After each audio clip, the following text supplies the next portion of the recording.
남자가 군대를 가면 괴로운 일이지만 가긴 가요. 대신 사회적으로 메리트가 생겨야 돼요. 군대를 갔다 온 혜택이 주어져야 된다고요. 여기가 똑같이 여성도 출산이란 꼭 결혼 과정에만 있는 일이 아니라 일생 중에 자신이 원하는 상대와 원하는 시기에 어떤 형태로든 할 수 있는 것이고 그 출산을 하게 되면 사회와 지역 공동체로부터 굉장히 많은 혜택을 받을 수 있게 이게 바로 프랑스나 유럽이 선택한 길이에요. 결혼과 출산을 분리하는 겁니다. 그래서 아이를 낳을 때는 혼자 살던 여성이 어느 날 아이를 낳아서 키울 때는 너도 나도 이 보육비도 받아야 되고 축복도 받아야 되고 똑같은 사회적 혜택이 있어야 된다는 얘기예요. 알겠습니다. 근데 이게 1인 가구가 우리나라만의 문제가 아니라고 그러대요.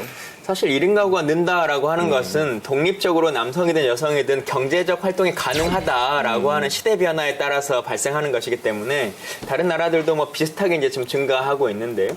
일본 같은 경우도 보면 2015년 기준으로 봤을 때 총 5,300만 가구인데 그중에 1,760만 가구, 그러니까 35% 정도가 1인 가구로 진행하고 있고요.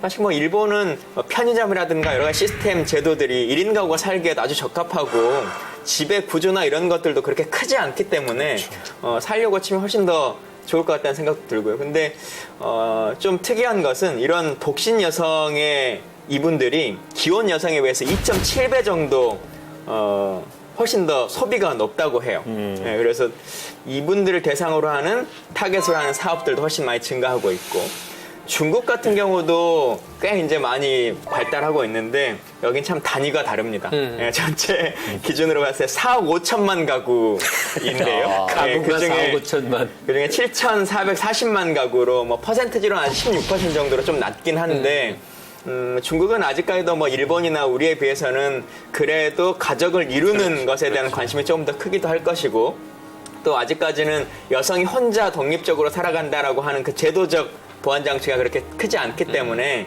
생각보다는 크지 않습니다만 인구수 자체로 보면 엄청나게 이제 많이 증가하고 그러네요. 있죠. 그래서 그 추세로 봤을 때 올해는 1인 가구가 8천만 가구를 초과하고요. 2025년 정도가 되면 1인 가구 1억 가구 정도를 넘어선다고 하니까 결국은 이것도 중국의 경제 성장이 어느 정도로 이루어지느냐 그리고 경제 성장의 범주 안에서도 여성의 경제력이라고 하는 것을 어느 정도 보장해 주느냐라고 하는 것에 따라서 훨씬 더 증가할 것 같습니다.